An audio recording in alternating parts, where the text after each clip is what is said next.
And we are live with another episode of the Keeg Live. Today we are talking about No Time to Die. Specifically, that's the most recent Daniel Craig James Bond film and the last Daniel Craig James Bond film.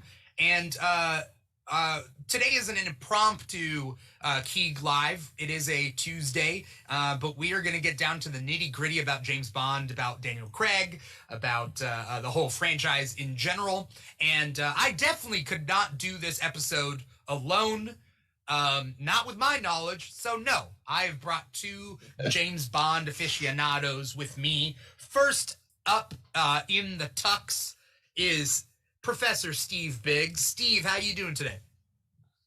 Pretty good. It's been a minute, so. It has. I was trying to think of the last episode I had you on. Was it to talk Superman? I think so. Yeah. I think so. Yeah. So I'm glad to have you. James Bond is kind of a Superman, but without any. One of my early influences, that's for sure. Yeah. I could see he influences a lot of you, Steve. That's right. why you went into, the great profession of teaching, because teaching is the secret agent of the normal world. I don't know what I'm talking about, Steve. Don't mind me. I saw you sip a I'm imparting intelligence to young agents. Yeah. So you're more Q. You're more Q. I could be more Q in that way. Yeah. Yes. Yeah. I'm glad to have you, Steve. Don't let anyone ever tell you that I'm not glad to have you. All right, because there's some people. So. There's some people who are saying that. My second guest today is Kyle Dodson. Kyle's been on the show recently for Comic Talk. I think that was the last episode you were on. But I'm glad to have you here to talk about No Time to Die. Kyle, how you doing today? I'm good. How are you? Doing good. Thanks for asking. We're gonna get down to the nitty gritty on James Bond and what how this movie was. I want to ask you too. What are your guys' first experiences with James Bond? Did you watch it when you were younger? Is it something you got into recently? Kyle, I'm gonna let you go first. All right. Yeah, I started watching James Bond probably when I was like 8 or 10, maybe. Okay. Maybe around that time, because it was probably like 10, because my brother's 4 years younger. So we definitely watched, like, my parents kind of were just like, oh yeah, it's an old movie. There can't be anything bad in that. And just like unsupervised, just let us watch whatever James Bond movie we wanted. So we definitely, like, we watched them on VHS. That's how long ago it was. So I mean, yeah, you don't have to tell me twice. I remember VHS. That's a big chunk of my childhood. But who got you into James Bond? I think it was like it was either my uncle or my dad. It was like one of those, and it was like some holiday weekend. I think Goldfinger was probably on like AMC or something, and we like it was just on, and we kind of always knew who James Bond was, but like never sat down and like watched a movie. So I'm pretty sure we watched Goldfinger first, and then I think we went back and like did it pretty much in order, or as much in order as we could find a copy of to buy or where it was like on TV. Right.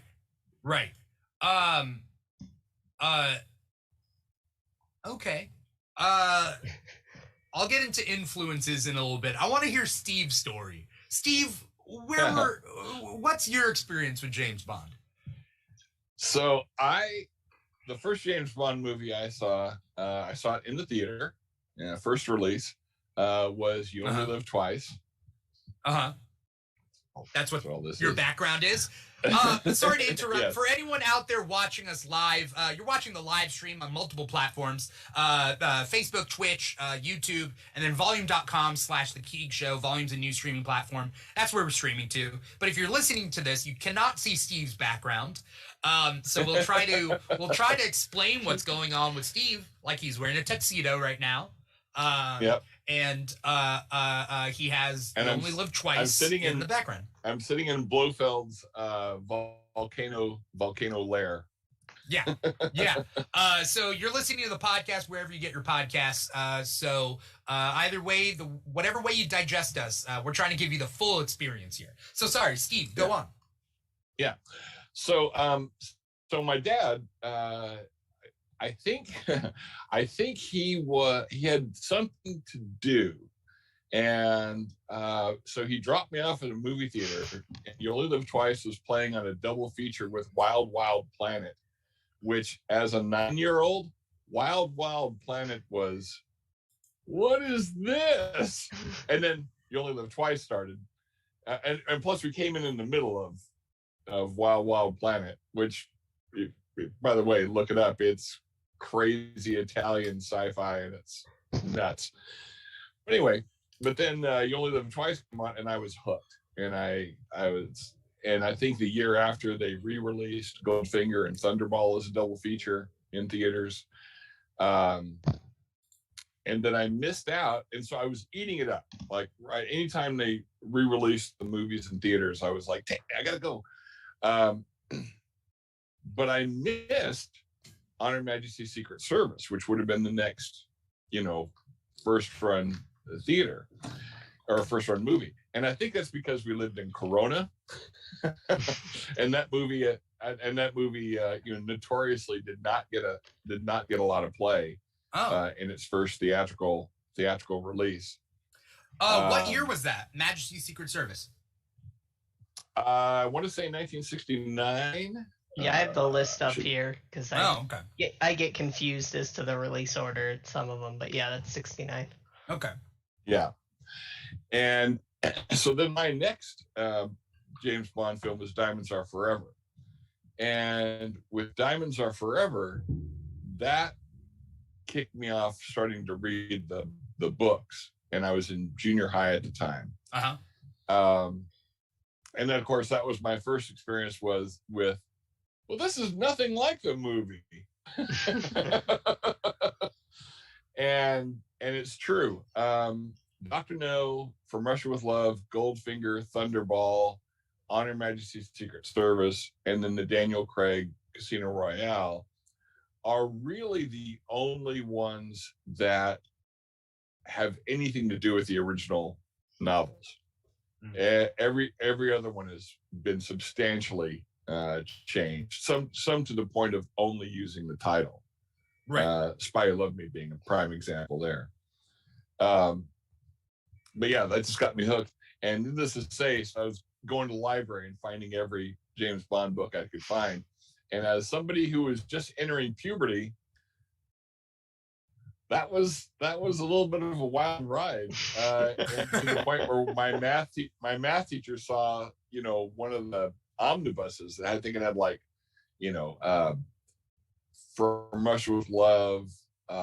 I think it had the first 4 in it. So Casino Royale, Live and Let Die, From Russia with Love, and Diamonds Are Forever in it. And he was like, "Oh, this is not an appropriate book for you to be reading." And I was like, "Yeah, tell it to my mom." You're not my mom. You're not my dad.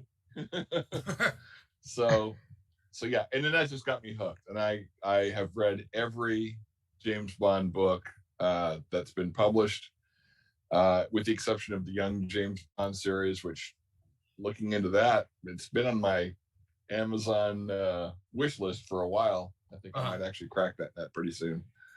What's Young James Bond? Young James Bond is a series that the Ian Fleming estate commissioned from author Charlie Higson. And it's basically James Bond at school. James Bond when he was at Eton.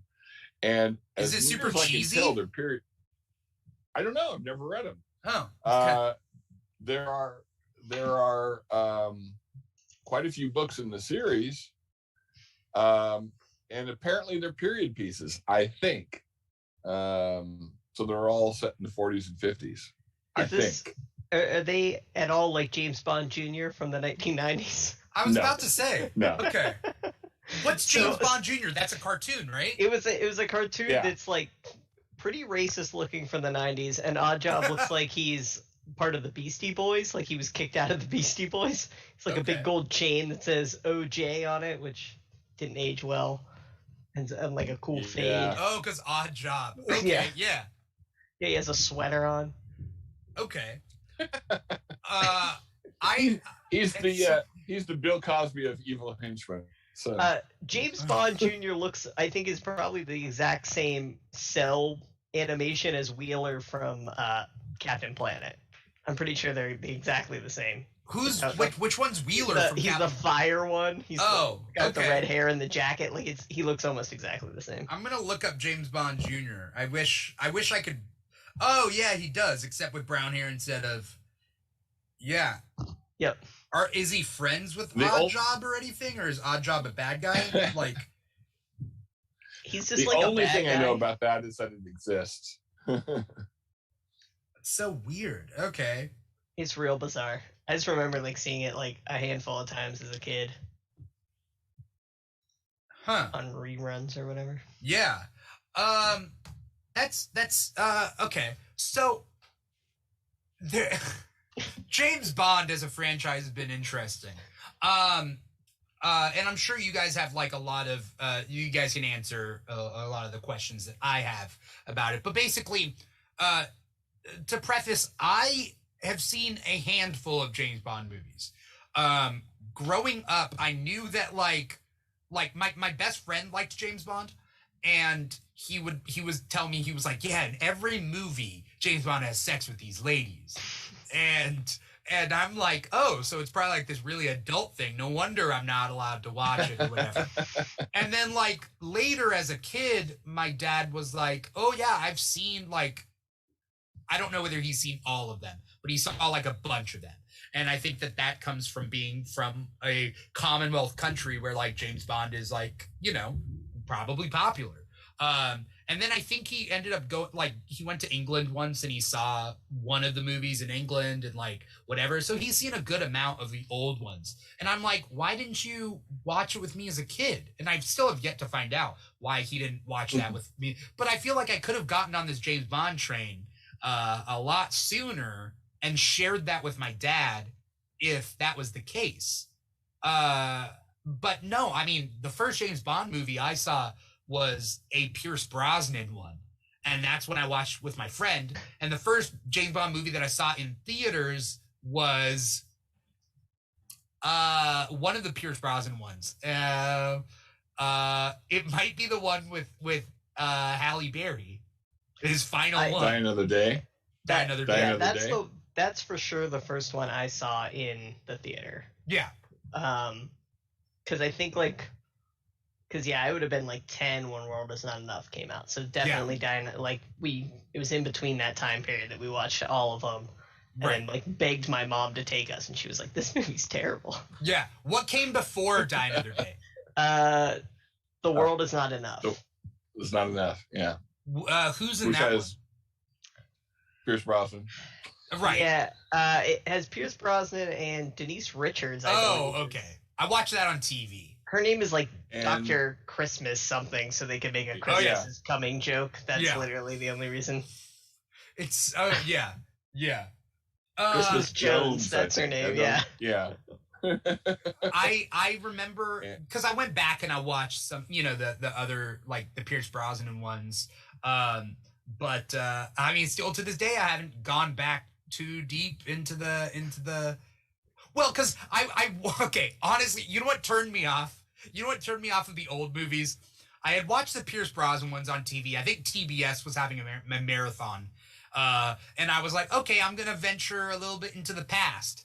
And I turned it on, and it was the part where, is it Timothy Dalton being a clown? Who's the clown in that one? That's Roger Moore. That's Roger Moore. Roger Moore A is View to a a Kill. clown, and I'm like, nope, never mind. That's the worst one. Like that's I know, but like objectively, that was the first one I saw. Like that's the first scene I saw when I was flipping through the channels. I'm like, I don't want to watch the old ones.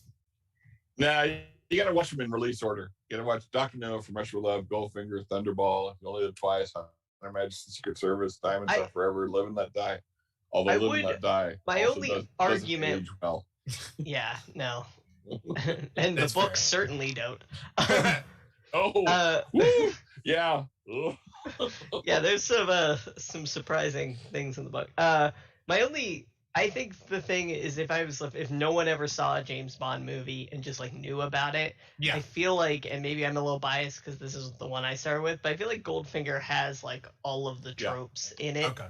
and it's like because it has like that laser scene which everyone has seen parodied in other movies, or you know, and it has all the lines and stuff, and so I feel like that's a good like, oh, this has the car and everything, Yeah. and then you can kind of go back Yeah. and watch. Mhm. Because like Dr. Nobody's not I really actually agree with that. gadgety. Yeah. Yeah, because Goldfinger is really when the movie series found its footing. Mm-hmm. And you could actually make the case that every movie since then has basically been a remake of Goldfinger. Mm. certainly the later Connerys and the Roger Moore, early Roger Moores it's the same basic formula. Yeah. I want to say what's up to Marcus Pineapple out there on Volume. And then also on YouTube, there's Kaizi Cinema, who is asking us a couple of questions that we will get to. Kaizi is asking us, what are your thoughts on the ending? And we're going to work our way to the ending, of course. So we are spoilering? We will be spoiling. So... yeah, I don't know how we can talk about it without spoiling anything. Like, we have to, we're going to have to spoil, you know? And then Kaizi says they're still questioning, sorry, now I can hear myself talk. Kaizi is asking, I'm still questioning whether or not I should review this film. I guess the easiest way is to watch this episode and then figure out whether you want to do your own review episode for your YouTube channel.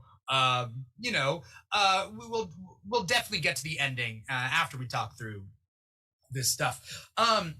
James Bond. Yeah. So what was I saying? So yeah, I've only seen Pierce Brosnan once and Daniel Craig once, and I think the clown turned me off. And then I just also remember one other scene from a time I'm flipping through it, and there's James Bond smooching a girl, and then he throws her on the hay. I think that's a Sean Connery. That's Goldfinger. Yeah, Is that's that Goldfinger? Yeah, that's Goldfinger. Okay. Yeah. Okay. But I just saw that and I'm like, okay, whatever. He threw her on the hay, and there's like a sound effect. I remember that. I've only seen it once. There's a sound effect when he throws her on the hay. It's like a doo-doo-doo-doo, and then she falls onto the hay. There's a music cue. It's not really a sound effect. Oh, okay, whatever. But yes. Yeah. Yes. I'm sure the 10-year-old me was like, yeah, that's like, okay. That's not the a sound effect. hay makes. Yeah. But yeah, and I know all the tropes have been parodied, and I think that, like, I mean, we can get to it later, but like maybe Austin Powers kind of like stopped all the tropes, because then it's just a ripoff of Austin Powers. I feel like in 3 movies it did all it needed to do to parody James Bond, and like that's all we ever needed to get with James Bond. That's like they famously said before Casino Royale, like, oh, we have to start completely new because Austin Powers killed the James Bond movies. Yeah. Yeah. Here's the question: Well, how long was it between the two? Oh, sorry. Oh, I was just gonna say that and the Invisible Car and Die Another Day, I think, killed the James Bond. Yeah. I don't like Die Another Day. I will defend the first 45 minutes where he's like captured, which is cool. Oh, Yeah. the North Korean plot. Yeah, because you don't like ever see Bond like captured like that for an extended period of time. Yeah. So that's like cool, but yeah, beyond that, it just gets silly. Yeah. Yeah, it goes from this really dark and gritty James Bond being tortured, Mhm. you know, like pretty brutally tortured, Yeah. to Invisible Car. Yeah. Yeah, and and driving on skiing- ice. and skiing on a tsunami, Yeah. or excuse me, paragliding on a tsunami. Yeah. That's the one. Yeah. What? And then Casino Royale is like, okay, we're gonna have him captured again, but this time, let's hit him in the nuts. Which is in the book. Let's go nuts with it. You know. And I will say, like, Casino Royale, like, and it is in the book because I read the books long after watching all of these, but like Casino Royale really like pares it down, and they still keep all the tropes. There's like a torture scene. There's, he orders a martini, but it like basically it's just bare bones of like, this is how, like, let's do this in the lowest way possible to make it grittier, and it works. Yeah. And that's kind of been a hallmark of the Daniel Craig era is let's, as over the top as we're going to get, let's try to keep it real. There will be no invisible cars in this franchise. Right. And I mean, we'll definitely talk about the legacy of the Daniel Craig 5, right? And kind of see if when it jumps the rails, if it jumped the rails, whether it kind of brought it back in the end. We're not sure. Kaisi is also asking, and we will do this. This one's interesting for us to rank the opening credit songs of the Daniel Craig movies. Whether does that fall in the same order of how good the movie is? Is there a direct Okay, so we'll definitely go over that. Let's talk No Time to Die though.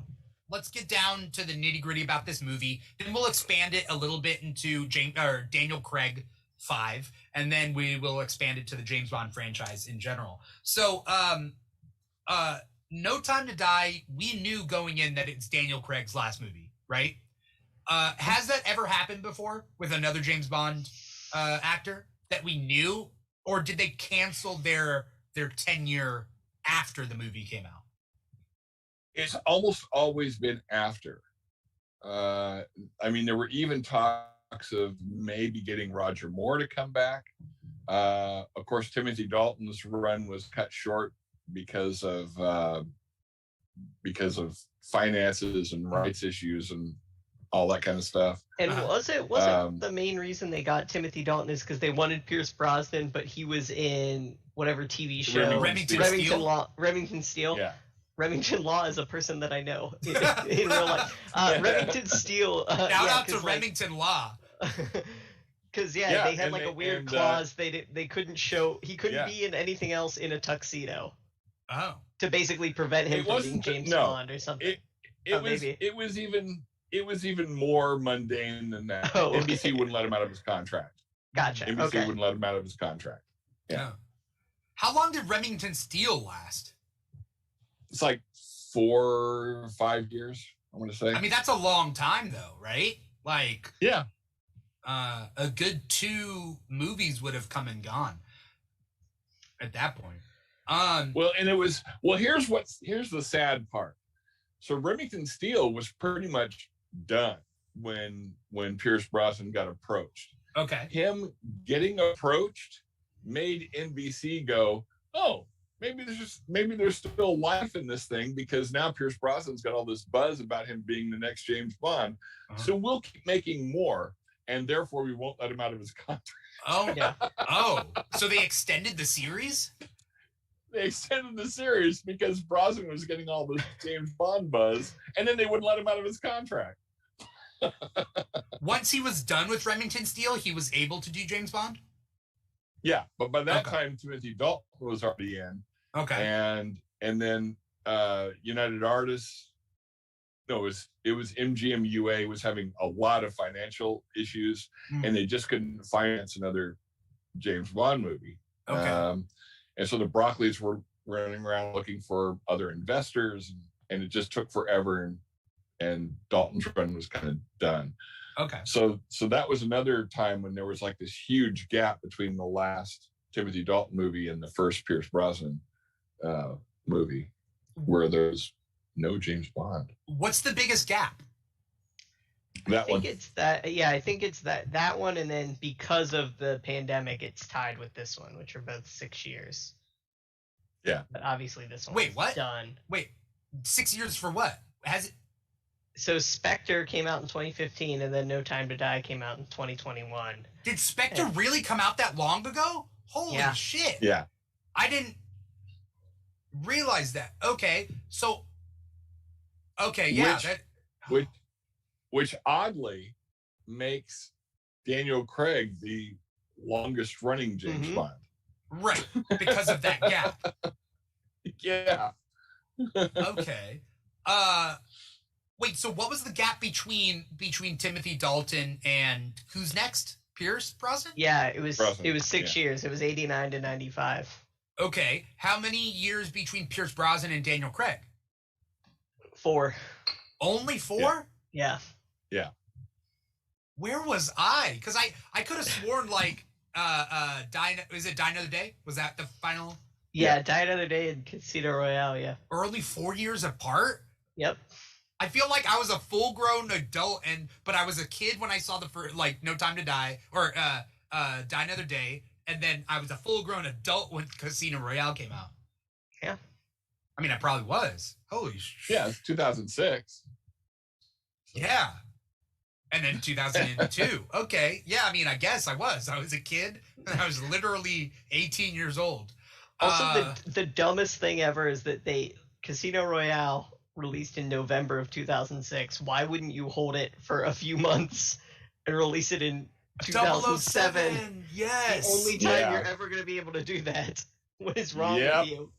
Yeah. Well, and now because of the pandemic, there won't be a 60th anniversary movie either. Yeah. Which is next year. Oh. Yeah. Which would have been next year. Yeah. They fudged it up. They'll just re-release like 4 of them. Viruses fudged it up. Yeah. They'll re-release 4 of them at Alamo and have a celebration. Yeah. So we are after we talk about all this, we are going to talk about like what's to come and what we hope to come and whatnot. Marcus Pineapple, for instance, this is just to whet our appetite of what's to come in this episode. Marcus Pineapple says, "What's up with Elba?" So Idris Elba. I heard he's going to be the next 007. That's not true. That's just certain fans want. It's like a fan casting thing. For one thing, he's aged out of it. Yeah, I think he said that recently in an interview, like around the time they were doing Suicide Squad. Yeah. He had said like, "I'm like just as old as Daniel Craig." Like I'm right. I would make him M. He'd be cool as M. Oh no! Don't put it. M has stuff to do now. Idris Elba, yes, Idris Elba doesn't need 007 anymore. But also, the guy is like fine wine. Like there's like you may say he's the same age as Daniel Craig, but Daniel Craig looks like he's 10 years older. Well, I'm saying he said that. Like I know. Elba was like, I can't. Yeah. I can't be doing this. I'm just saying, like, you could have Idris Elba playing this for 30 years and he's still going to look like he is now. I'm just saying. That's how it works. Daniel Craig is looking older and older, and Idris Elba is just going to stay that same age forever. So, you know. That's true. The old, yeah. That's in my head, I'm still 35. So, you know. This is how fantasy works. We'll like we could talk about the future of James Bond, but let's talk about the present of James Bond with No Time to Die. Did you guys have high hopes for this one? I did have hopes. I don't know if they were high hopes, just because Spectre was a little bit of a disappointment. Yeah. And you know, the only other thing that got released fairly early was Billie Eilish's theme song, and Billie Eilish is fine. It's just not the best Bond theme song ever. So that was a little disappointing. I don't know. I was hoping that because it was Daniel Craig's last one, that it would be, you know, pretty gangbusters. But I was cautiously optimistic, I guess. Okay. The thing that kept me holding out hope was and I've said this before, I'll say this on record here. No good movie will ever go to streaming. A great movie that they're planning to release theatrically, they will not dump also on streaming. Wait, so, even in the pandemic, you think that's the case? When the pandemic, it was the only option? There was, they doubled up Black Widow on streaming. They doubled up, but they didn't put Shang-Chi on streaming. Right. They put Wonder Woman 84 on streaming. Like, to me, it's pretty much been, this movie's, they're just like, yeah, dump it, or don't release it. You think it has to do with quality and not anything else? I think it's quality and because of this movie, like, this is the only Bond movie. It's not a Marvel movie. Like, Marvel's going to have 4 other movies this year. Right. This is the only Bond movie that's coming out for potentially 4 to 5 years. So they're like, well, keep it here because people are going to spend money to see it. But like, I think that's more the reason than perceived quality, because I actually like Black Widow. I like Black Widow. And Black Widow was good, and then I didn't like the third act. But I mean, that's most Marvel movies. Yeah. But like Raya and the Last Dragon, superhero movies. Like Raya and the Last Dragon was good, and that got released. I didn't see that. Yeah. So I shouldn't blanket statement, but you are definitely blanket stating. Because the thing was, if they put it out for like $30 for me to watch at home, I would have immediately. But I think they were just holding out to be like, people pay it. Well, also MGM doesn't really have its own streaming service. Yeah. Like Disney has its own streaming service. Yeah. Warner's with HBO Max has its own streaming service. Which is probably why they just recently signed with Amazon, but before this movie, but it doesn't take into account this movie. They're also notoriously bad at business. MGM. Yeah. If you look at their like, Bond movie profit, let's release 12 bad movies. Yeah.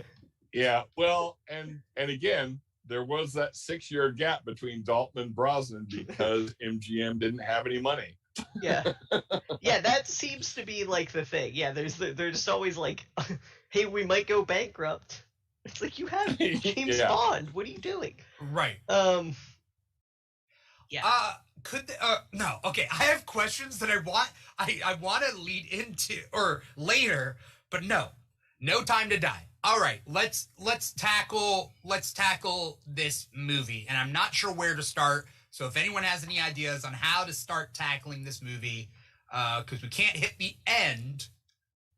Yeah, I think just opening it up. The thing that's really kept all these Daniel Craigs together is they all connect. Right. Whereas, like, most of the other Bond movies do not. I mean, yes, they might have Blofeld in a few of them and Spectre, but, like, they're pretty self-contained, which I think has, like, kind of made why the series has, like, sustained all these years is pretty much you could go in and be like, hey, yeah, you can watch anyone. And I, like, learned that the hard way when a few of my friends didn't see Casino Royale, and I was like, yeah, you can just jump into Quantum. It's like they're pretty contained. And then it was like, this is like the next day of Quantum or the next day of Casino. So like, so like with that, I think that's like kind of been the forefront of this type of these 5 movies. And this one like pretty much starts with calling back all the way to Casino Royale. With like Vesper and Madeline Swan from Spectre last movie too. This Daniel Craig has the distinction of being the only James Bond that's had a very distinct beginning, middle, and an end. Like I say, all the others have just been standalone. We don't really know where they fall in any kind of like organized chronology or anything like that. And so it's interesting that way. I'll just open up with my little sort of capsule review. In general, I liked it. I even like the ending. So, I mean, there's a lot of naysayers out there, including a guy whose reviews about James Bond I generally tend to enjoy. And he just absolutely liked the movie until the end. Okay. And his rationale for not liking it, I was like, I can see where you're coming from. It didn't bother me. Okay. All right. So so certainly the people that didn't like it, if they can articulate it in the same way that this guy did, I would say, yeah, I can see why that would bug some people. It didn't bother me. Okay. Yeah, I think I really enjoyed it because I think, like you said, Steve, is that it does have a beginning, middle, and end. So like this felt like a natural, earned conclusion versus something that just would be out of left field at, like, you know, at the end of a Roger Moore era or Pierce Brosnan or whatever. And I think the thing that helped was going into it knowing this is, like, Daniel Craig, like, this is his last movie. They've marketed it as such, as there's not going to be any more Daniel Craig, which I think eased the blow. It wasn't as a surprise as, you know. Yeah. With this movie, it does a couple of, like, quote unquote, like, novel things, I guess. And correct me if I'm wrong, if any of these things have been done before. But the fact, like, he's had a love interest in the same love interest in 2 movies, right? That's new, right? Is that not new? Is that new? Okay. It's the character from the last one, from Spectre. By the way, not a fan of Spectre.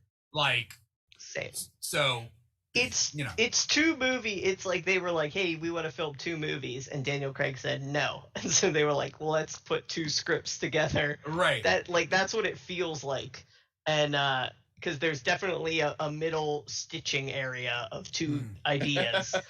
I remember nothing. I remember nothing about Spectre. I rewatched it. I rewatched all of the Craig ones before I saw this one, like, over like 2 weeks. And Spectre, I definitely, like, paused a few times and, like, looked up on Wikipedia to be like, what are they, like, I don't understand what they're trying to do, and that's, like, never good. Yeah. Right. How do you guys feel about? Oh, what? Sorry. I was going to say, talking of rewatch, I probably will see this. I'm going to try to see this movie again while it's still in IMAX, and I do want to do a rewatch of all the previous 4 this time before I go see it. There were, like, a few little things that I definitely picked up on that I probably wouldn't hadn't I just rewatched everything, which were, like, nice little nods, which was good.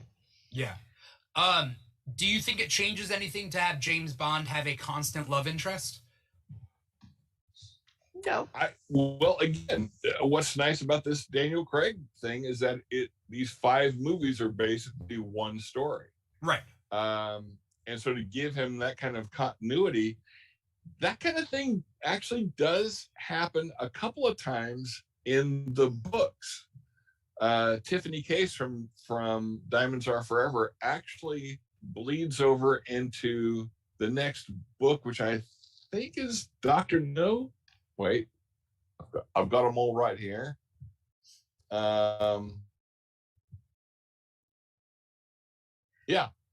No, From Russia with Love is the next book in the series after. And so she bleeds over into From Russia with Love, and they break up. She doesn't die? Of that book. No. Okay. They break up. And now Vesper Lynn dies much like she did in the movie version of Casino Royale. Okay. After, again, betrayal. Right. But yeah, so in the books they actually do have some characters carry over into the next book, and some love interests carry over into the next book. But yeah, so far as the movies go, it's kind of the first time. Okay. Unless you count Moneypenny. Yeah.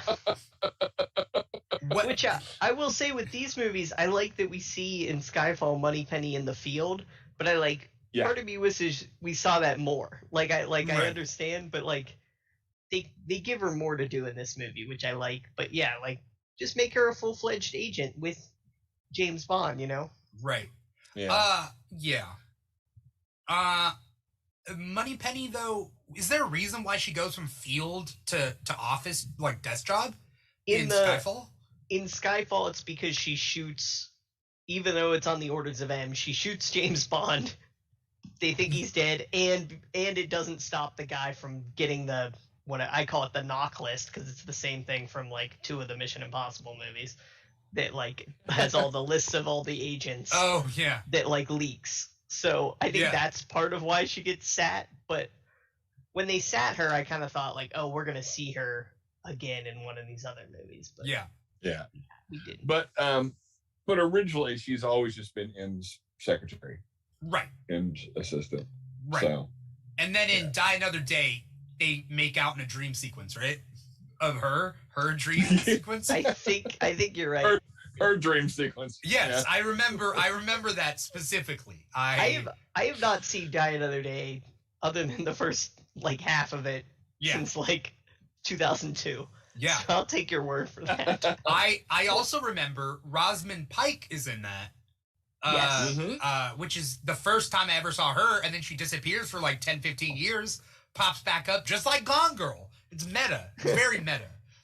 I will say, as horribly dated and racist as the books are, they are very well done, and they have a audiobook like series, I guess, of them.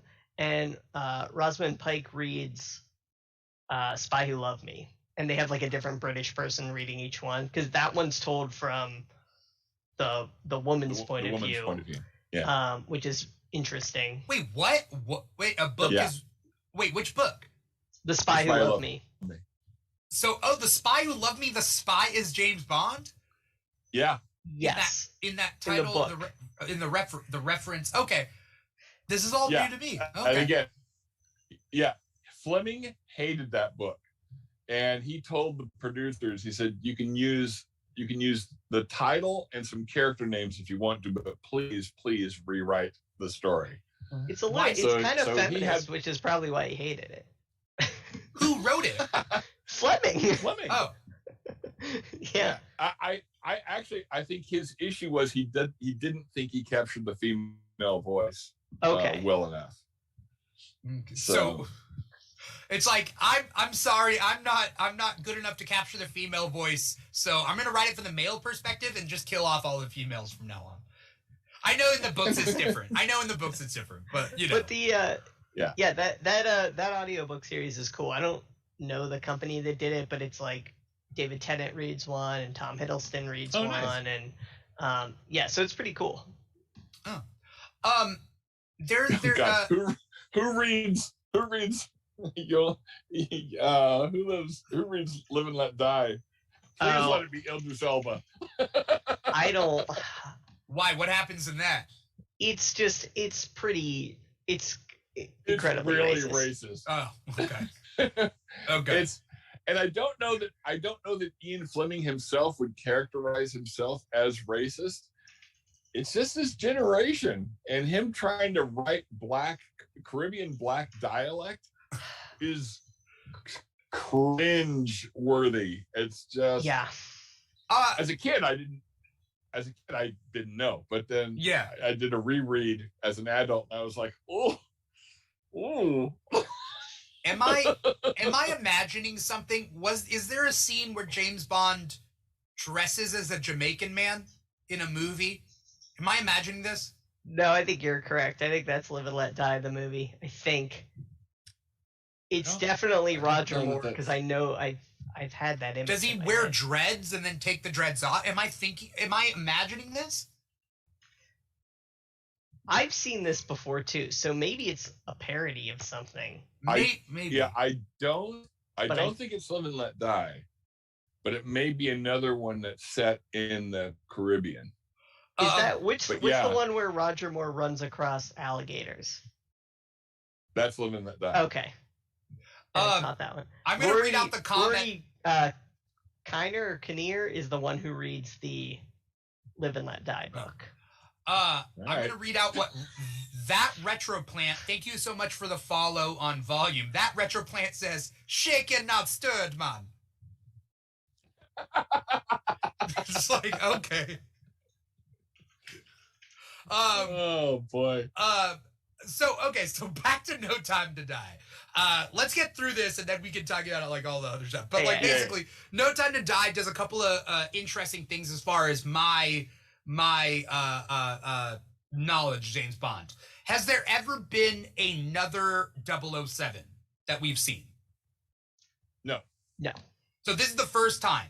And is it I'm trying to look up the actress's name. I know she was in Captain Marvel. Yeah, look it up. Yeah. Lashana Lynch? Is it? Yeah, Lashana Lynch. Yeah. There we go. We get Lashana Lynch being 007. And what do you guys think about her performance? Oh, she's great. Yeah. I liked it. And it's funny in the scenes with her and Craig, you can definitely tell that's where Phoebe Waller-Bridge did a pass. I was going to say that too. Script. Oh my God. That was funny stuff. Some of the Ana de Armas dialogue, and I think a little bit of the Q parts, because that's where like that same kind of humor. Sorry, clarify. Phoebe Waller-Bridge did a script edit. Oh, okay. But she has a she's one of the credited screenwriters, so it was a substantial contribution. So. Okay. And then she was gonna go on and do Mr. and Mrs. Smith with Donald Glover, and she backed out of that recently. Yeah, I think because because of the I think it was partially because she's in the new Indiana Jones movie, and because of Harrison Ford's injury, they switched the shooting schedule, and that was right around the time that she had to drop out of that. So I think it's along the lines of that. Scheduling. So Lashana Lynch does a good job, and like it looks like she can really like take care of herself, right? She's a way better secret agent than Bond, for sure. Like she at least does a different accent at one point. Yeah, her regular accent, and is like in disguise, whereas James Bond's like, I'm gonna, other than dressing as a clown and in dreads potentially, he'll just like puts on like a Hawaiian shirt and like, I'm a different dude. Right. It's like she gives a different name and stuff. So yeah, she's cool. Yeah. And in the final act, like she kills a good amount of people, and it's cool, and it's believable, you know. Something that I didn't notice anything in this one, but something that I noticed about like any actor or actress doing this specific action when they run, it wasn't in this movie, but like when I look at like in action movies, I'm like, do they have actual running form, or has it looked like they've never run ever? And like, so I'm that's how I judge running, and like whether someone's doing an action movie. Like Tom Cruise surprisingly runs really well because like he has that. That's his thing. But some people run like I don't know how they they're not doing a full like pump. But with, I guess, comparatively, like you could see that in action movies when like people are really like trying to hold their own. And I think Lashana Lynch did a good job with that. Mm-hmm. Like the running equivalent to weapons handling, I guess.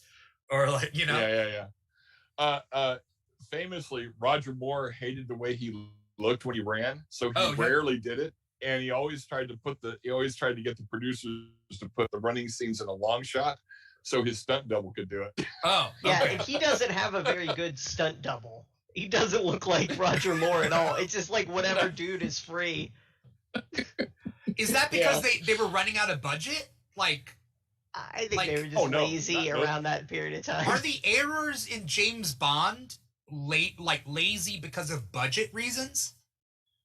Like in the older it depends stuff? what you mean by errors and what you mean by lazy. Okay. Some of it could be budget, some of it just could be technology at the time. Right. Et cetera, et cetera. Okay. Even as a kid, I wasn't on board. Remember No, go ahead. Yeah. I was going to say, once you get past Dr. No was really the only one that was made for like a budget, right? Okay. They shot that whole movie for under $1 million in 1961. Okay. And it was released in 62. After that was a huge hit. They spared no expense. I mean, obviously every movie has a budget, but they spent the money. Okay. So it's just special effect technology. I mean, these movies span 60 years, so if you go back and look at other 1960s or 70s movies and stuff, you can see what the limitations of miniatures and that kind of thing. Kyle, what were you gonna say? I was gonna say, like, as a kid, even though they were older, I liked the Sean Connery ones better, and then the Roger Moore ones were just kind of like they're hit or miss to extreme for me. Yeah. And even as a kid, like there were like things that were boring, and I was like, that guy doesn't look like he's James Bond. That guy doesn't look like he can. Guy looks like he can barely shoot a gun. Yeah. Like he's certainly not running across alligators or whatever else he's doing. Fighting on a blimp. Shout out to Gibby out there on Twitch. We got multiple users watching us on multiple platforms. Gibby out there is on Twitch. There are going to be spoilers, Gibby. So Gibby is asking whether there's going to be spoilers.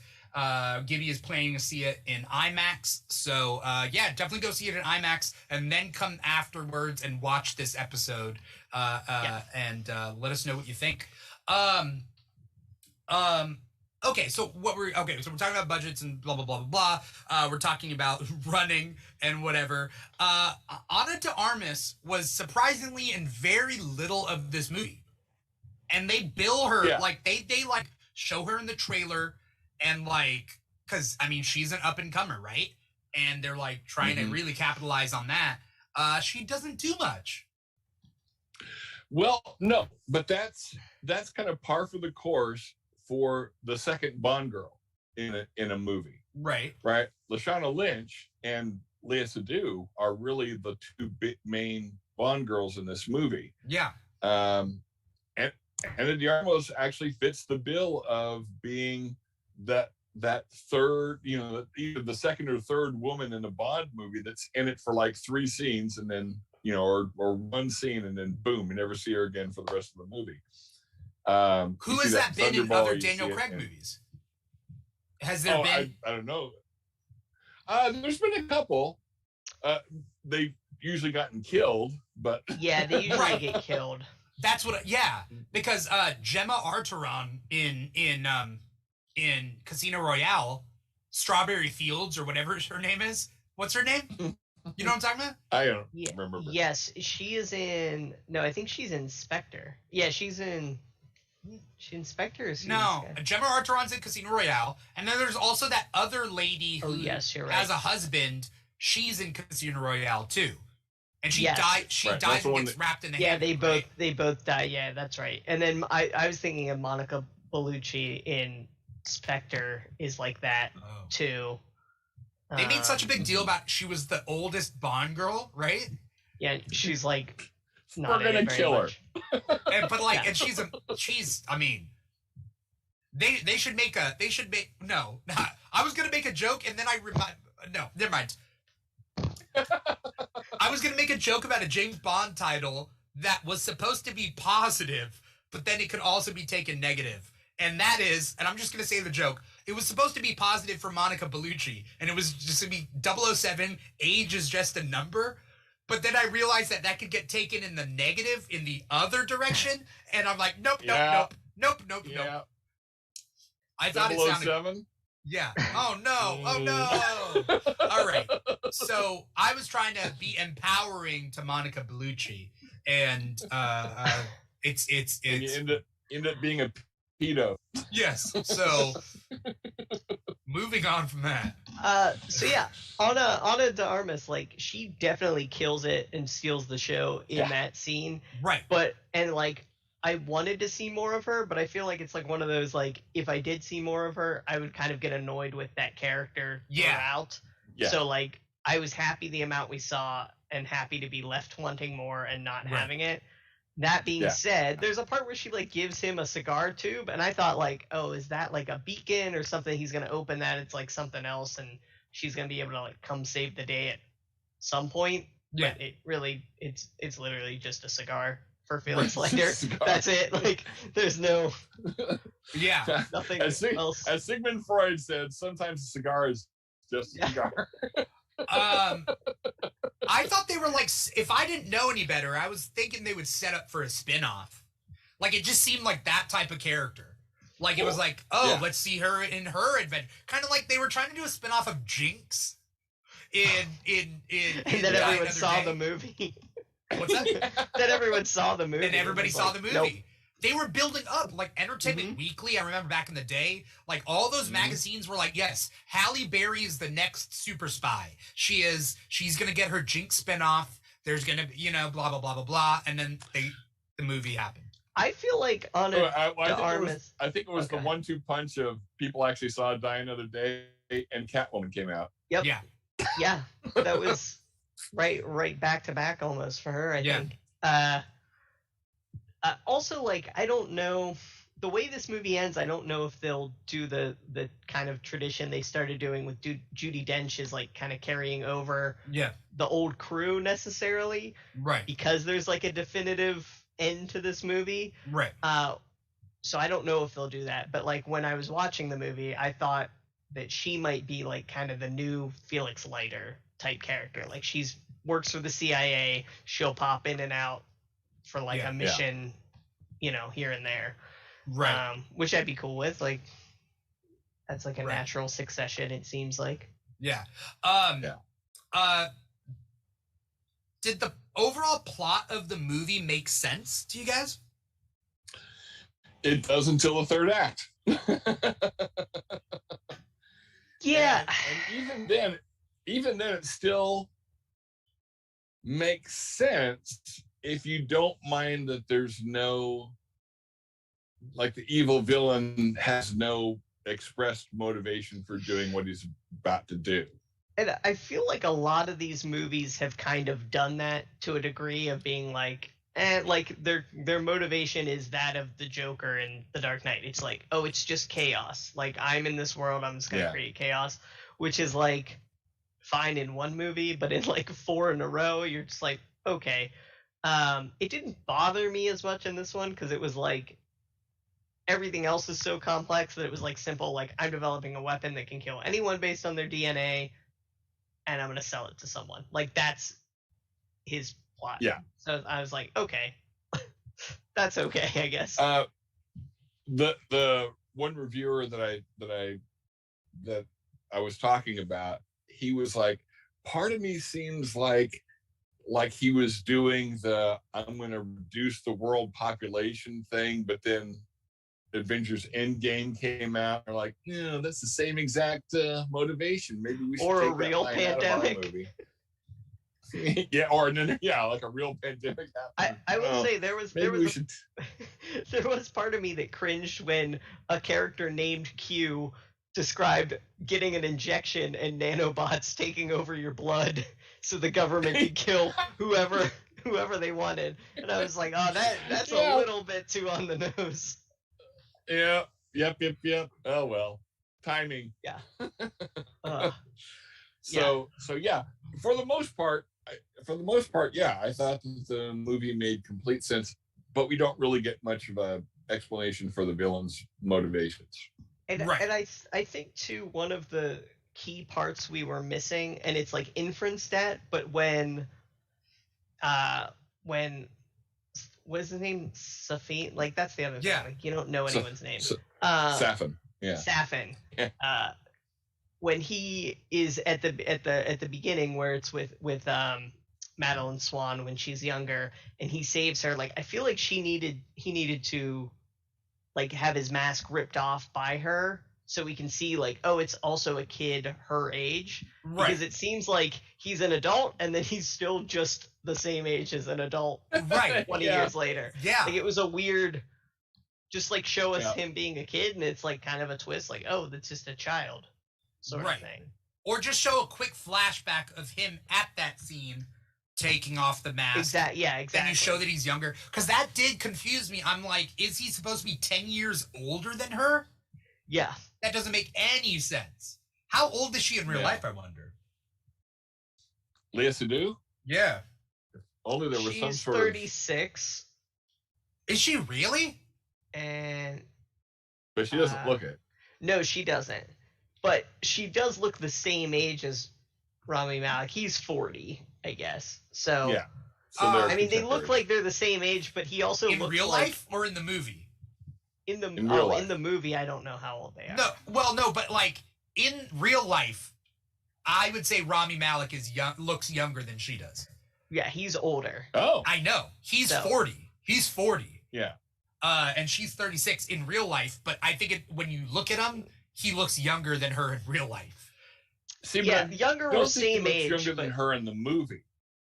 What'd you say? I don't think he looks younger than her in the movie. No, because he has the burned face or Right. whatever. Right. But I think Yeah. he looks like 35 to 40 in the movie, and she looks a little bit younger, but it's not like... It was hard for me to be like, how old was he when his dad died? Like, because in the pictures it's like scratched out, the faces or whatever. And like, how old is the girl when she falls into the lake? Yeah, because she could be like 9 or 14. Like, there's no... Right. Yeah. You know, and I was like, okay, he's maybe 10 years older than her. Yeah. You know, she's 8, he's 18, whatever. I don't know. Also, he shot straight down into the lake. Like, that seemed irresponsible if you were trying to save her. Yeah, I think I don't know. It didn't translate. Like, is he trying to kill her and he fails, or he saves? But then he like reaches in and pulls her out. Like, I think it. Yeah. I think the moment we could solve this all by like one moment of like he sees her under the ice drowning. He takes off his mask. We see it's also a kid. He shoots near her, breaks the ice, and pulls her out. Like, I think that would be the easiest way to solve like 4 of these problems. Unless they wanted that suspense of he's shooting into the ice to kill her. But then show the muzzle, like have the camera facing him, have him Exactly. and you're like, oh no. And then Yeah. he reaches in, he grabs her and he pulls her. Yeah. You know what I mean? Why? What? I don't know. I just felt like they failed at that. Yeah, the camera angles were a little confusing all around on that one. So Yeah. because I was thinking the same thing. I was like, that's a lot of bullets flying like right at her. Right. Yeah, and She's it not makes dead. it look like it doesn't. It's not like in the ice. It makes it look like she's like dodging them, or he's just a terrible shot. Like there's no. Right. Yeah. I don't know. That was kind of weird to me. I don't understand his motivation. You're right. Also, that Russian scientist, I could not tell. Is he good? Is he bad? But then he says like racist stuff at the end. Is that what happens? Or does he? I couldn't understand it. By the way, I needed subtitles in this movie because there were certain characters I could not understand. In the end, what does he say to Lashana Lynch's character? Does he say that he's going to use it against her whole race, like all of black people? Or does he say that it could be used against that? I think. B. What? Yeah, I think he says it could be, Okay. but they like play it as he's directly Threatening attacking her? her race. Yeah. But also like I feel like when it was initially written, it was written as like, oh, I could wipe all of England off the map. You know what I mean? Or something like that. I don't know. It's just, it gets muddy because they play him as like a comical, like almost like a Boris from GoldenEye character at the beginning, which the beginning parts might have been rewrites because they might have been like, oh, this guy seems way too racist. You need to make him like, not, like make him fun.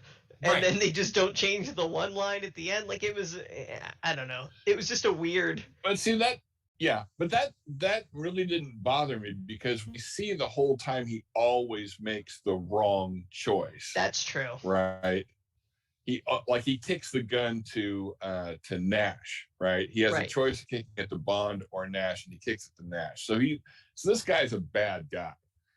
And then I just think that little racist comment at the end was just like icing on the. It's like, this guy deserves to get thrown into some acid here. But also, I will say that line, even though I was like, oh, that's weird for him to say. When she throws him in, I'm like, okay, cool. Because I was worried she was gonna have to save him, and it was gonna be a whole thing. And then she's like, nope, we don't need you. Yeah, we're gonna blow up this island. Also, why was there acid down there? I don't know. Reasons.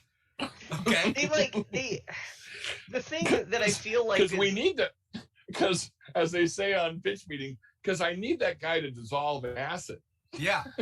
I think it's like one of those things where like a producer's like, I don't understand that it's poison, and they were like, okay, well then it burns him, I guess. Okay. You know, or like dissolves him. Yeah. Like I think that's like literally a producer being a dumbass, being like, So Right. it's poison. Yeah. Can we put a shark in it? It's like, no, it's poison. We've done piranha before. Can we do piranha?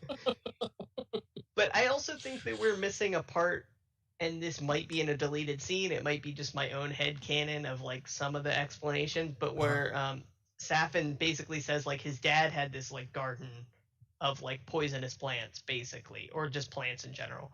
And when his family is poisoned, he's able to survive. And I like wanted it to be like, oh, I was able to like crawl to the thing and like eat this plant that stopped the poison because my dad taught me that, but I wasn't quick enough to go back to my family and like save them, sort of thing.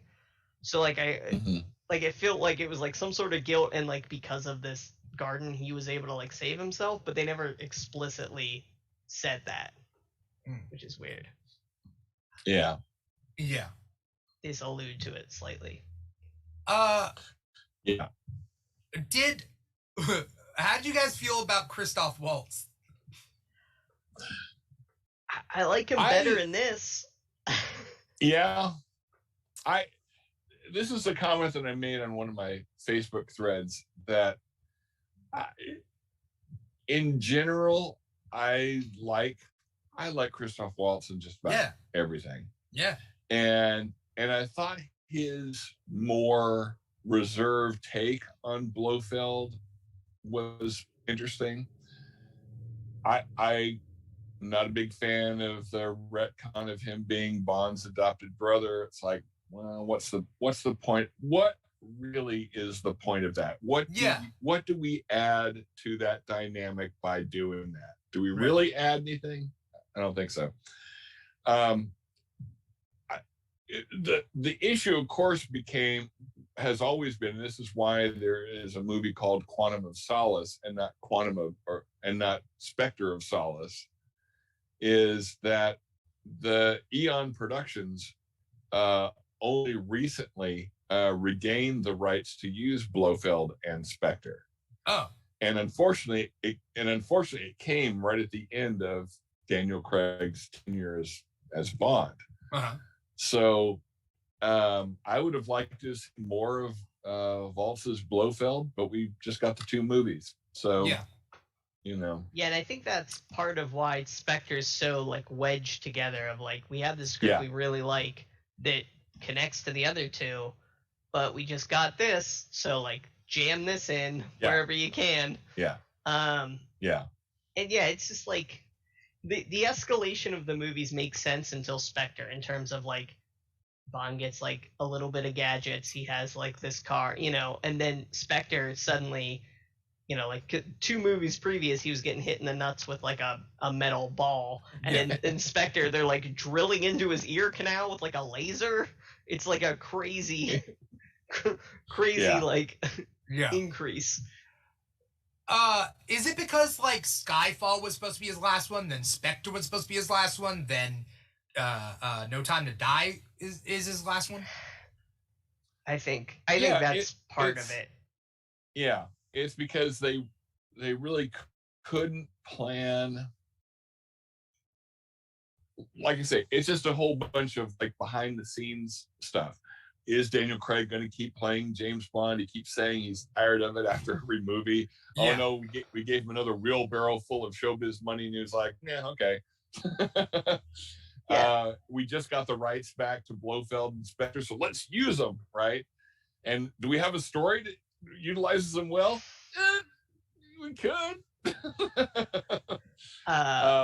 So it's just been a little bit of a mishmash, but I also think Daniel Craig too saw that, like with Logan Lucky and then more recently Knives Out, he saw like, I don't have to be jacked to like be the lead in a movie, and this is all on set or like 2 locations pretty much, versus me traversing the entire world over 12 months when I could just I'll just live in Louisiana for 8 months with my family and just go to set every day or whatever. Does he live in Louisiana? I don't know. Wherever they filmed Knives Out or whatever, but it's probably in England. But so I think that's part of it too, in terms of like, and that's why a friend of mine saw No Time to Die, and like his main complaint was like, I felt there weren't many like big set pieces, and it was just like, oh, he's in a hallway running, or like he's in the street running, and I'm like, that I bet that was to get Daniel Craig to be like, all right, all you have to do is run and shoot, and like this last third of the movie you're only on a sound stage, and like so I feel like that's part of it. Yeah. And it didn't make it less exciting for me though. I enjoyed it, but no, because that whole Cuba sequence with Ana de Armas, that was pretty damn fantastic. Yeah. And the chase with the Aston Martin was pretty fantastic. Yeah. But again, does Daniel Craig have to be there for those? No, that's a stunt driver. He has to be there. He has to be there to get in the car. I mean, I still like the thing. And it's in the trailer too, but like after Vesper's tomb blows up and he's running and he like ducks behind that rock and the car like ramps up over him, like that stuff's cool. But obviously that's stuntman. But yeah, that was a cool sequence. Couple things I want to get through for this episode. Let's talk about the final part of this movie. So for anyone out there, we are doing spoilers, so please tune away and come back to it once you see No Time to Die, or if you want the spoilers, that's cool too. James Bond dies, right? He does. And I thought they were going to get away with either not showing it or hinting at but no, he pretty clearly dies. Like they very judiciously cut at just the exact moment that if tomorrow Daniel Craig woke up and was like, you know what, I'll do another one, they could find a way to like how well he locks himself into a fridge. So I don't think he will, but I think like there was like a moment of like, we either go too far with this or too soon, and like they did it perfectly. Because I don't think they cut away. And I will say, the back of him and it explodes, and then it explodes around him. They show it hits blown up. Yeah, and then they cut back to it blowing up. But okay, look, and I'm prefacing this. I'm saying he's dead. I'm 100% saying he's dead. I'm not defending this. But if I'm a studio and tomorrow Daniel Craig says I want back in, they've shown him. Granted, this was a missile. But they show him like a tomb explodes on him and a grenade explodes right next to him twice during the movie, and he's seemingly fine. He's concussed for a little bit.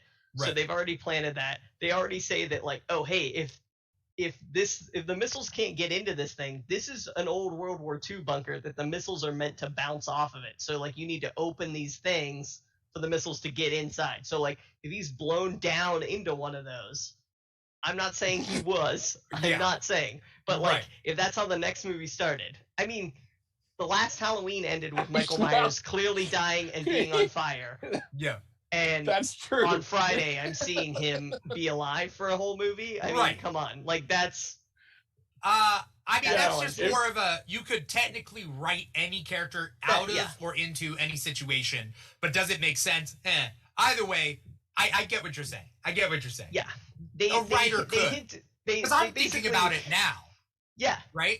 Like, how could I? That's a cool writing exercise. How could you? We're not going to do that because we don't have time for it. But, like, how could you write him back alive? And honestly, up until the point that the missiles hit, I was kind of thinking, like, oh, he's going to get off. Because it's James Bond. You think he's going to. There are nanites in his blood. They give him an EMP watch that can short stuff out, which I'm like, well, maybe he'll overload that. He's asked how powerful it was at one point. Could that kill everything in his blood, including his smart blood, and make it look like he's dead? And that, so like, there's like little things like that they've set up, and they just kind of, And then I was like, oh, they killed him. They killed James Bond. Yeah, I knew there was no way back when they said he was poisoned and he couldn't touch anyone. Like, well, he can't touch his wife or Madeline Swan and his daughter. No, he can't touch anyone. No, it's just those two. It's just them. What? Oh, those two. Wait, because Q explained early on that basically like the nanites only target whatever they've touched or whatever they programmed and it that's to. what Safin had made up. That was he has a thing that goes, this is my insurance policy or something like that. Okay. And it's Madeline Swan's hair, and since it's her daughter and his daughter, right, they share the same DNA. Because they could have, and I'm glad they kind of killed him, because they could have easily gone the like Mission Impossible route of like him sitting at a cafe like yards away and being like, Yeah. hey, like I just wanted to make sure she's okay, sort of thing, and like Michelle Monaghan like walks away, Right. and you know it's for her safety, sort of thing. Yeah. But no, it was sad. Like I teared up at the end. I teared up at that. I teared up at Jeffrey Wright Yeah. biting Yeah. it. I love and Jeffrey then Wright. there's They didn't the give him cigar enough to too. do. I'm glad they brought him back, though. Yeah. I mean, if only to Yeah. kill him, but I'm glad they brought him back, because I missed him Yeah. in Spectre. Yeah. For sure. It's a classic thing of like, there's no respect up until an actor gains some notoriety, and then they're like, no, we've always loved you. I don't feel like Felix Leiter has ever gotten that respect. So, Right. But he never has. no, The only actor prior to Jeffrey Wright that ever even made a return appearance as Felix Leiter was David Hedison. They've all been different Felix Leiters except for him. right. And also, like, this Felix Leiter seems smart, whereas the other ones were like, Yeah. hey, but like, they 'Cause he's sent an me on this American. assignment because they don't want me in the office. Yeah. I said something to a lady, and no one, they want me off site. Like, that's what it seems like. So he's Yeah. smoking a big cigar, the hat. Question. Why? This is something that I missed. Why did Madeline say that the daughter wasn't his daughter in the beginning, in the middle, or whatever the reveal? She at that point, what I took away from that is she doesn't want him around. Okay. They haven't reconnected, right? Okay. He's just sort of been forced back into her life at that point. Right. And that's something too that, like, in Spectre they hint at towards the end. She says, like, my father was in this business the entire time. I can't go back to this life. And so so like that's why, like, at the beginning of No Time to Die, they're like, oh, he's retired and doing all this stuff, and then when she sees him again, he's back in it, like, and you know, so she knows, like, oh, well, he's back in this. I'm not going to put my daughter through what I went through. Yeah. Too. Yeah. Right. So that was like the. Yeah. And again, this guy that reviews these Bond films on YouTube, he said that his problem with it was he took that at face value, and I was like, well, that's on you, buddy.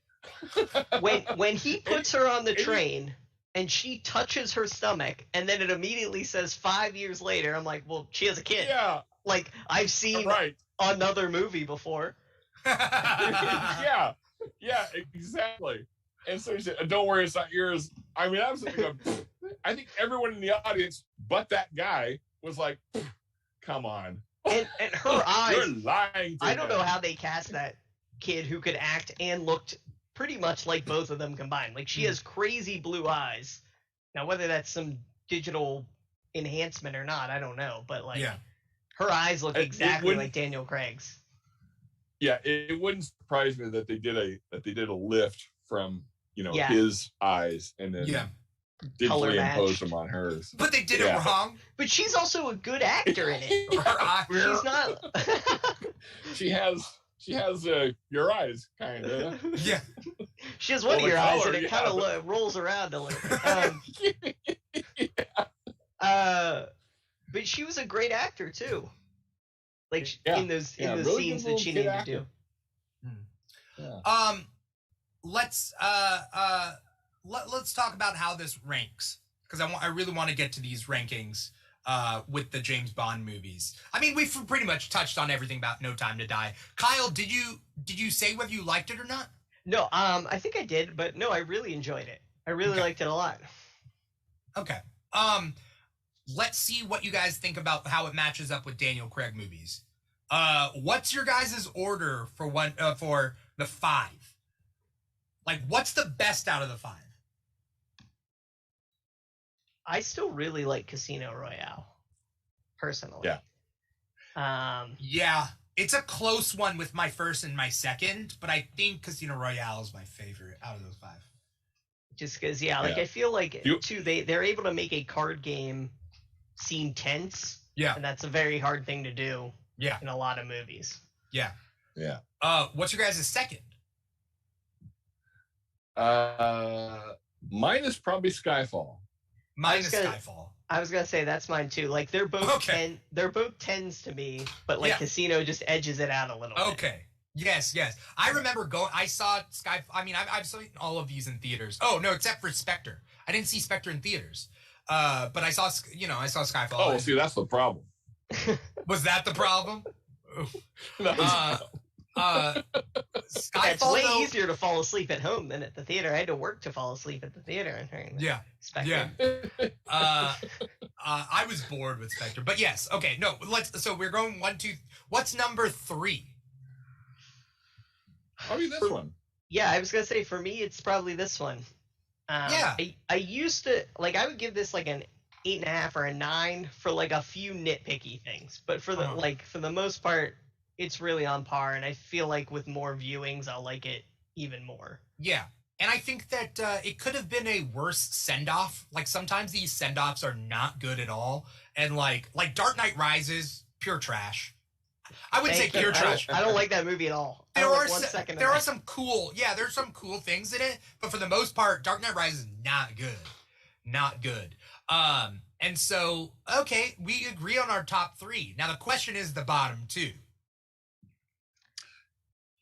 Spectre's probably next. Oh really? See, I go Quantum only because I hated Quantum when I first saw it. Like I didn't like it at all. And then right before Skyfall, I rewatched it and like came like full 180 on it. Because I really, the thing that hinders it is Mark Forrester is not, I'm not saying he's not a good director. He's not good at directing action in this way. And the editing is like a Transformers movie. There are like 5 cuts for one person walking across a bridge. There's a lot of like 180 degree braking for no reason. Like Bond will run this way and then suddenly run this way. Oh, the next shot. So it's just like, I don't know if they didn't have enough coverage. But it's short, but it feels long, which is not a good thing. But I think this is 4. I feel like it's a movie. It's more solid. I think the only reason I'm putting it last is because I barely remember anything about it, except that obviously Quantum Corporation was supposed to be Spectre, and they didn't have the rights to Spectre. Okay. Yeah. I remember liking Quantum of Solace in theaters, mostly because I didn't have much to compare it to, and I was coming off that Casino Royale high, and I'm like, okay, I'm digging it. I saw it twice, I think, in theaters, and Spectre, I didn't see it all in theaters, and I don't remember anything about it. I saw it at home. So I would say, yeah, I would say Quantum beats Spectre. Spectre's the worst for me. I don't remember it at all. Yeah. I don't remember. I remember not liking it. It's not that I don't remember how I felt about it. I remember not liking Spectre, and I remember liking Quantum. Okay, and it may be that when I do this rewatch that I'll have the same reaction. It's like, oh, this is actually pretty good. Yeah. Do you think that, I mean, for the most part, we're all agreeing on this, except for those final 2, and with Steve's a little bit different than Kyle and I. But do you feel like that's the general consensus in that order? Like these are really easy to rank. Like if we ask 10 other people, are we roughly going to get this same order? I think you're going to get Casino or Skyfall 1 or 2 for almost everyone.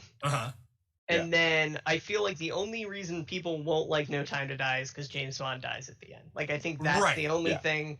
Like Steve, there are a lot of crybabies on the guy he watched was like, oh, I like it until that point. It's like, okay, well then, why can't he die? Yeah, it's the point. It's the last title. Because the title says he has no time. No time to die. The guy that I like on these James Bond things, he actually said that he may just be feeling a little precious about James Bond doesn't die, and his thing was, and he kind of picked apart the ending. He goes, and it's not that. He goes, I'm not averse to James Bond dying in a movie. He just didn't think they earned it in this one. And I'm like, no, I think they did. I think they actually set everything up. I mean, yeah, if you stop and think about it, why couldn't they abort the missiles? you know. But I think they set up the parallel thing of you've got Russia, Japan, and the United States all saying, "What the hell are you doing out there, England? And this isn't even your island, like not at all." And you're bombing it. What's going on? So I think they've set up not necessarily a ticking clock, but at least M is under enough pressure to just get it done as quickly as possible. Yeah. So I think in that way, it's not, like I say, it's not really a ticking clock, but it is enough pressure that this has to happen right now. And throughout this Daniel Craig series, you see him.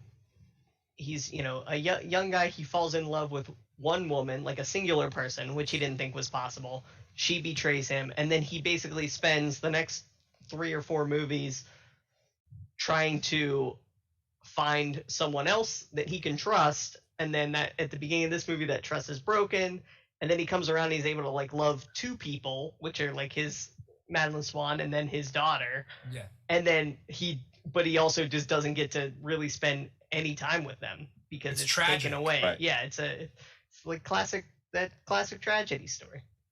So I feel like it's earned. And I do too. And how many times does Daniel Craig almost die in most of these movies? Like at the end of Casino Royale, he looks terrible. He's poisoned. He's sweating at this table. He's so they set it up where he's. To me, that's always tougher. If Daniel Craig gets punched in the face and his nose is bleeding and he just punches back, is tougher than a ceiling falling on Pierce Brosnan and he gets up and brushes off his Land's End sweater and coifs his hair and then is running perfectly. I'm like, you're not tough. That doesn't read tough. Yeah. I liked him dying. I think it was earned. He needed an out. It surprised me because I was like, "There's no way they're gonna let James It really Bond did. die." Yeah, and then they do. Yeah. I don't get the complaints because at the end of Dark Knight Rises, I thought Batman was dead, and I cried. I was bawling at the end of Dark Knight Rises, and I was fine with it. I would have been fine with it had it. I wasn't crying because I was betrayed by the filmmaker. I was crying because my hero died. Right? Batman is my hero. My hero died. And so people who love James Bond just in that same way that I love Batman, what's the problem? Sometimes they die and that's it.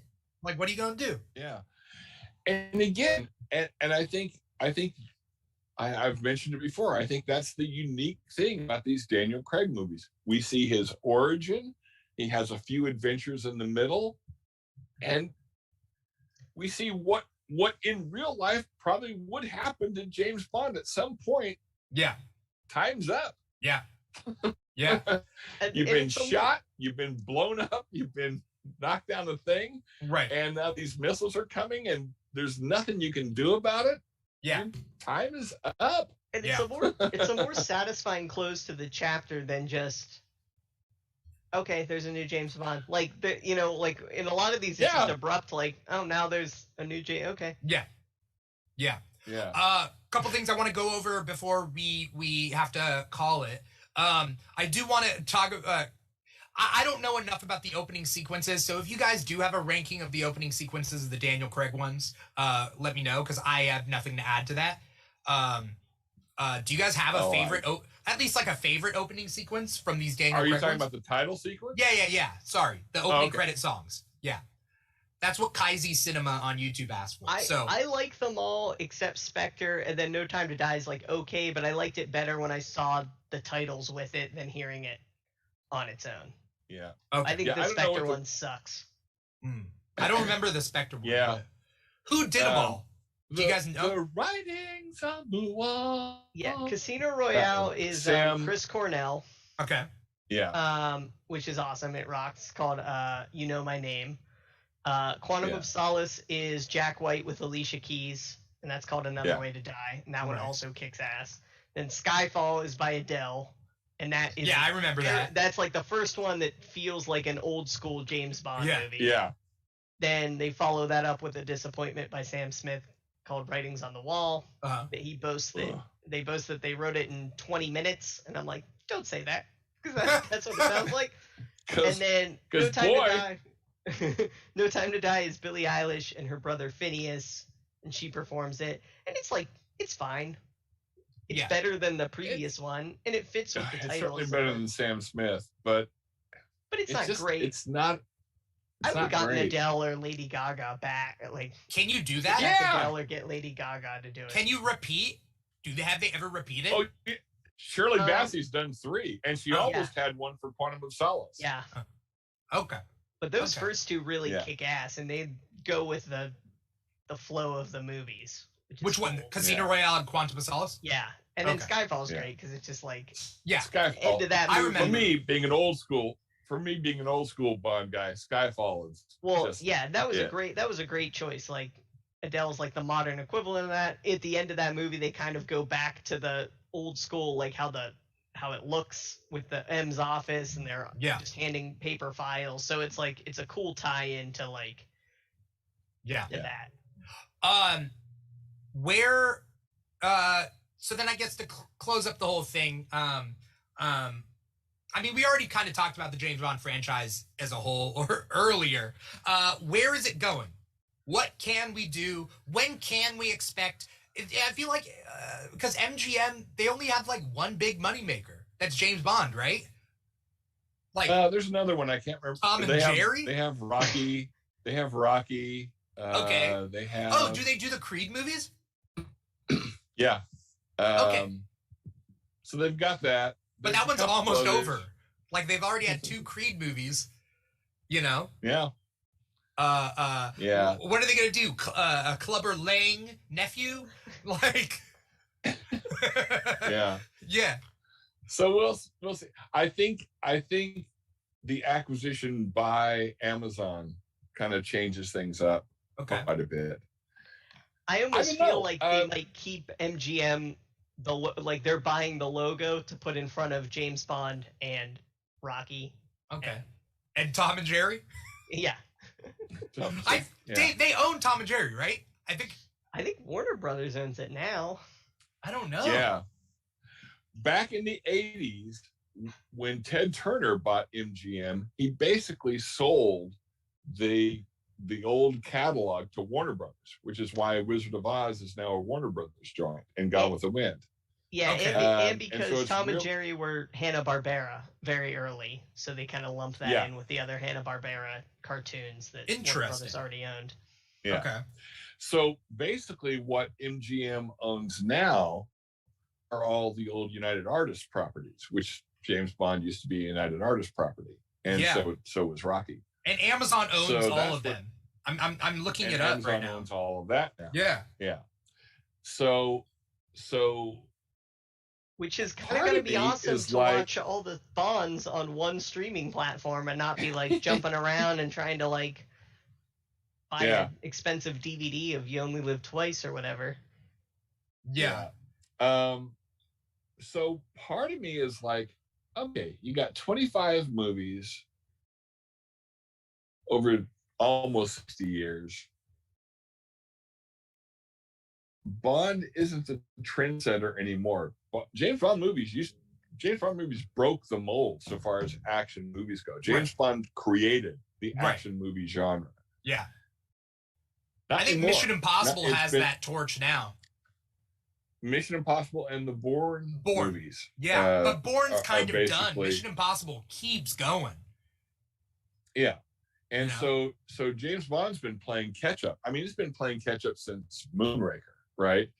Why? What came out? After Spy, what the next movie after Spy Love Me was supposed to be For Your Eyes Only. And then Star Wars came out, same summer as Spy Love Me. And they're like, oh, we have a space one, don't we? Don't we have a space one? Oh, okay. So they've pretty much been playing catch up ever since Moonraker. Interesting. Catch up on concepts, right? And fighting in that, like, in the arena that is pop culture, right? Yeah, and I think they haven't really been innovating since. And Casino Royale came right around the kind of like let's reboot things phase with callbacks to other things. So like that was like the perfect time for that for sure. For the sake of time, are we going to see a franchise are we going to see multiple James Bond properties then? Can we? The James Bond fan in me is, and they won't do this, right? Because they still make money. So there is going to be another James Bond movie probably sooner than 6 years. Right. But part of me is like, just hang it up for a while, guys. Just don't do one. What I would like to see is, because again, there hasn't been a even close to faithful adaptation of Live and Let Die, Moonraker, Diamonds Are Forever, You Only Live Twice, Man with a Golden Gun, Spy Who Loved Me. Maybe they could do a high-end TV series that more faithfully adapts like an Amazon Prime show, and resets it to the 1950s. So each season is that book. So like that whole season is like 6 episodes. It's Jack Ryan does it. Amazon Prime does it with Jack Ryan. Maybe that might be the best way to go about it. And do you bill that under Young James Bond because they already own that title, and then it separates it from the movies, and you can maybe or just call it James Bond OG. I don't know. I'd love to see Goldfinger, but with that 4th act from the book where he like forces James Bond to plan the heist at Fort Knox. Yeah, that's like the cool twist for me in reading the book afterwards, is he's like, I'm gonna rob Fort Knox, but I know I can't do it, but James Bond knows how to do it. So like the whole time I've known it was you. You're gonna plan this heist for me. Oh, yeah. That's interesting. Yeah. They could do. There's a lot they could. I feel like a lot of properties are going to limited series kind of ideas. Jack Ryan being one of them, right? Watchmen doing a whole like season, like mini series, right? And they're realizing that Spectre show. Yeah, yeah. I don't know. And then maybe I don't know how they're going to do it. They're going to have to do it. But MGM being bought by Amazon kind of helps that creative stuff. Because they're making the Lord of the Rings series, right? Yeah, right. And so I think there is precedent to do it.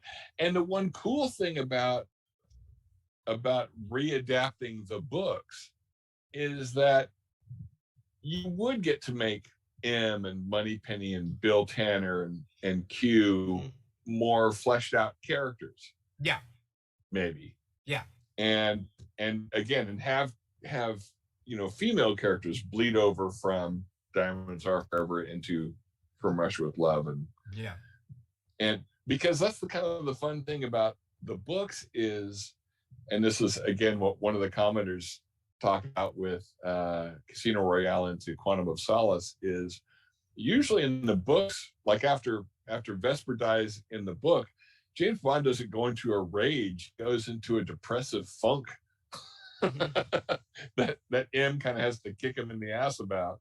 Yeah. And say, you know what you need? You need another mission. and you would have that in a show, you'd have that flexibility where you could, show Felix Leiter meeting Bond, and then the next episode could be all about Felix Leiter up to that point where he meets Bond, Right.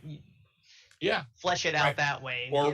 Or Renee Mathis. Yeah. Or, all the other sort of side characters. Yeah. Like you could actually see the scene in Live and Let Die where Felix gets chewed on by an alligator. And then every time you see him after that, he's got a limp. Mm-hmm. So, yeah. So that kind of character carryover would be kind of fun for a TV series. Yeah. It's been great talking to you guys about this movie. I'm glad that we were able to get this in. I want to thank the audience out there for watching. Obviously, like Kaisi Cinema and Gibby and Cindy the Yummy Geek and Marcus Pineapple. that retro plant. Everybody out there watching us on one of 4 streaming platforms, of course, Facebook, YouTube, Twitch, but then our main streaming platform is volume.com. You can find us there at volume.com/The Keeg Show. That is our #1 platform, but wherever you're watching us, please click like or follow or subscribe wherever you are. Digest it in whatever way you want, as long as you're digesting us. So thank you guys so much. If you're listening to the podcast, it's on any of 5 platforms. We got Apple Podcasts, Spotify, SoundCloud, iHeartRadio, and Google Play. We're on all of those podcasts, and that will be up later today. Thank you guys so much for watching. Kyle and Steve, Kyle, what's your social media? If you can say that out loud, where can we find you if you got any plugs? I'm on Instagram, Twitter, TikTok at Kyle.Funny. I just did an in-depth dive into the Daniel Craig Bond themes on a show called Rock Solid, which is a podcast. You can look it up. It dropped on the 7th of October. So check that out. Awesome. What's it called again? What's the podcast? Rock Solid Podcast. Rock Solid Podcast. Okay. Awesome. Steve, what's your social media? What you got anything coming up? Oh, I have a bunch of stuff actually. Mostly you can find me on Facebook. But because I'm rarely on Twitter or Instagram, but if you do find me there, it's at Big Show 58, all one word. Okay. 2 G's and big. Okay. 2 G's, 1 S, I usually say. I've been a fairly regular commentator on Geek Shock, another podcast, which you can find at geekshockpodcast.com. If you want to hear something I'm horrified by, listen to episode 599. I had a little too much Fireball recorded in particular episode. Shaken, not stir. And then oh yes. Oh. And then I'm going to be in Sister Act at Long Beach Playhouse, which opens at the end of this month and plays to 3rd weekend in November. Yeah. And then after that, I'll be doing It's Wonderful Life at the Curtis Theater in December, middle 2 weekends in December. Awesome. So there you go. Yeah, it was great having you guys. You can find me personally at This Is Dimitri on pretty much any social media. ThisIsDimitri. And then I'm also going to be reprising my role as Snoopy in A Charlie Brown Christmas for the 3rd year. We did it in 2018, 2019. We're doing it in 2021 at Chance Theater in Anaheim Hills. That's where I'm going to be. But the Keeg also has a bunch of awesome social media. Follow us at The Keeg Show on Instagram, on TikTok, at The Keeg Show. We do a lot of great stuff there and keep people informed on our schedule there. And The Keeg is also on live stream platforms and on podcast platforms. And we got multiple shows a week, so definitely stay tuned for that. Thank you once again to the audience out there. Thank you to Kyle. Thank you to Steve for coming on the show and talking with me about No Time to Die, about the James Bond franchise, about Daniel Craig, what's to come. Hopefully you guys got the most out of the episode. So thank you guys so much for being on. Yeah, thanks for having us. All right. Yeah, good seeing you guys again. Thanks, Dimitri. Yeah. Thank you guys so much for watching. Thank you guys so much for being on the show. Once again, I'm your host, Dimitri Pereira, and this has been another episode of The Keeg Live. Take care. Cheers.